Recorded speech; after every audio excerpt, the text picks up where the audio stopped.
All right, everybody, welcome back for another deep dive. Yeah, welcome back. Today, we are talking all about investing. And we're going to be taking some tips from a YouTube video by Gohar Khan, Yeah. who talks about some really basic investing strategies. And I thought it would be Yeah, a good deep dive to kind of go over this because Totally. even though it's basic, Yes. I think this stuff can always use repeating, right? Oh, absolutely. And you know what's really cool about this video is that it uses this Yeah, really relatable scenario, This guy's working at Taco Bell, right. gets some extra cash and kind of wants to know what to do with it. So it's like very relatable to a lot of people. Yeah, I mean, a lot of people, I'm sure, have had that experience, right? Exactly. Where they get a little extra money and they're like, what do I do with this? Yeah.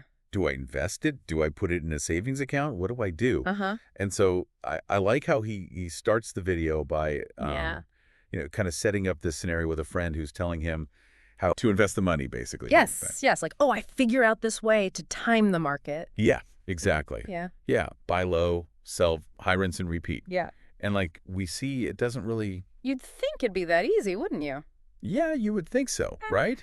But it's harder than that, it turns out. It's much harder, it is. Yeah. Because, even seasoned investors, they struggle with this thing of trying to time the market. It's like, it's not just about luck. Right. You're battling, like, your own psychology, right? Probably. We're all wired to, like, chase trends and follow hype. And, a lot of times that leads to buying high out of FOMO and selling low out of panic. Exactly. It's like you see the market going up and you're like, I got to get in on that. Yes, exactly. And then it starts to dip a little bit. And you're like, oh, no, get me out of here. And that's the worst thing you can do. I know. So, I mean, instead of trying to, like, outsmart the market, he suggests, focusing on strategies that work over the long haul, like diversification, which he illustrates with the index fund recommendation. Yeah. So index funds, what are those all about? Yeah. So index funds, think of it this way. You're not trying to pick individual. Okay. Winning horses in a race, you're betting on the entire racetrack. Oh, okay. Right? So it's like set it and forget it investing. Right. You're spreading your bets across a whole bunch of companies. Right. Instead of putting all your eggs in one basket. Yeah, that makes sense. You're buying a slice of the entire market. So you're reducing your risk significantly. Okay, yeah. And this is really valuable for beginners who might not have the time or the expertise to research individual stocks. Yeah, that's true. Yeah. I mean, because you could spend all day researching individual stocks. Oh, absolutely. And still get it wrong. Yeah, and still make the wrong decisions. Exactly. Especially if you're just starting out. Yeah, but so wouldn't your returns be lower with an index fund since you're... That's a common misconception. Oh, okay. While you won't see those, like, really explosive gains that you might from picking a single winning stock, right? Index funds have historically delivered really consistent and steady returns over the long term. Gotcha. And the added benefit is you're avoiding those potential devastating losses. Yeah. That can come from individual stock picks. Right. I mean, because if you pick the wrong stock, it could just tank. Yeah. And then you've lost a lot of money. You lose everything. Yeah. Potentially. Exactly. Depending on, how much you put in. Yeah. So that makes sense.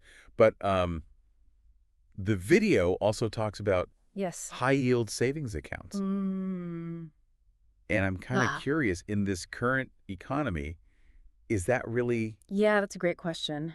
Still a good idea. Because high yield savings accounts, they can be a good place to park your money if you might need it in the short term. Okay. But they might not beat inflation in the long run.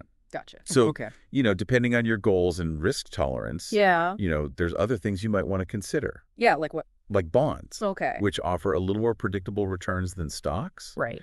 Or even, delve into real estate if you're feeling a little more adventurous. Yeah, so it's not even just about saving versus investing. It's about kind of understanding the whole spectrum of options. Right? Of options. Yeah. And just finding the right fit for your own personal circumstances. Yeah, exactly. Like what's right for one person isn't necessarily going to be right for another person. Not at all.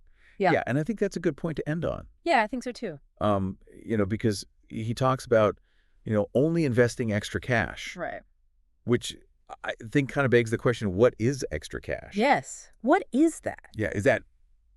How do you define that? A certain amount of money. Is it a percentage of your income? Like, what exactly is that? Right. Is it like once you've paid all your bills, is it a certain amount left over, or is it like a percentage that you always put aside? Yeah.